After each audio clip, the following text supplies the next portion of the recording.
السلام علیکم پاکستانی ہماری حکومت منڈیوں کی تلاش میں ہے، بین الاقوامی منڈیوں کی تلاش میں ہے جی۔ وہ ڈھونڈ رہی ہیں کہ کہاں سے ہمیں قرض مل سکتا ہے۔ وہ ہر طرف بھاگ رہے ہیں، ادھر بھی بھاگ رہے ہیں، ادھر بھی بھاگ رہے ہیں۔ ویسے قرض ہم کافی لے چکے ہیں، تقریباً اپنے ہر دوست سے لے چکے ہیں۔ سعودی عربیہ سے ابھی نیا قرض لیا ہے، لیکن اس سے بھی ہمارا گزارا نہیں ہو سکتا۔ تو پھر کیسے ہوگا گزارا؟ ہمارا گزارا تو صرف قرضوں پہ ہے۔ حکومت کا نظام صرف اور صرف قرضوں پہ چل رہا ہے یا ٹیکسز پہ چل رہا ہے۔ ٹیکسز لیتے ہیں کھل ڈل کے، ہر چیز پہ ٹیکس، عوام کو سہولیات کچھ بھی نہیں۔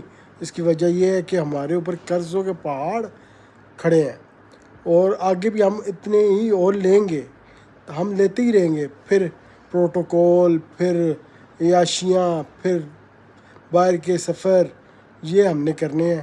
کوئی ہم نے پیداوار نہیں بڑھانی، تو نظام ایسے ہی چلتے رہنا ہے۔ اور